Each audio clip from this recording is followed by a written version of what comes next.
வணக்கம் friends, welcome to Karthik study circle academy. Friends, இந்த missing number question பாருங்க, ரொம்ப இன்ட்ரெஸ்டிங்கான லாஜிக். ஃப்ரெண்ட்ஸ், ஒரு சர்க்கிள்க்கு 4 செக்டர் இருக்கும்ல. ஃபர்ஸ்ட் இந்த செக்டர் கான்சன்ட்ரேட் பண்ணுங்க ஃப்ரெண்ட்ஸ். ஓகே, ஃபர்ஸ்ட் என்ன நம்பர் இருக்கு? 67 இருக்கா? இதோட டிஜிட்ஸை மல்டிபிள் பண்ணுங்க. ஸோ 6 × 7 42. உங்களுக்கு நெக்ஸ்ட் நம்பர் வந்துடும். ஓகே, இந்த செக்டர் ஃபினிஷ் ஆயிடுச்சு. இப்போ இந்த செக்டர் வாங்க ஃப்ரெண்ட்ஸ். ஃபர்ஸ்ட் என்ன நம்பர் இருக்கு? 93 இருக்கா? இதோட டிஜிட்ஸை மல்டிபிள் பண்ணுங்க. So 9 3s are 27. உங்களுக்கு நெக்ஸ்ட் நம்பர் வந்துடும். இதுதான் ஃப்ரெண்ட்ஸ் லாஜிக். இப்போ இங்கே வாங்க இந்த செக்டருக்கு. ஸோ ஃபர்ஸ்ட் நம்பர் என்ன இருக்குது? 81. இதோட டிஜிட்ஸை மல்டிபிள் பண்ணுங்க. 8 1s are 8. நெக்ஸ்ட் நம்பர் வந்துருச்சா? ஸோ இந்த செக்டர் ஃபினிஷ் ஆயிடுச்சு. இப்போ லாஸ்ட் செக்டர் இதுதான். என்ன நம்பர் கொடுத்துருக்காங்க? 30.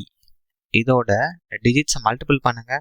ஸோ 3 × 0 உங்களுக்கு 0 தான் வரும். ஓகே, 3ன்னு போட்டுறாதீங்க. அப்போ இந்த கொஷினோட ஆன்சர் ஆப்ஷன் ஏ 0.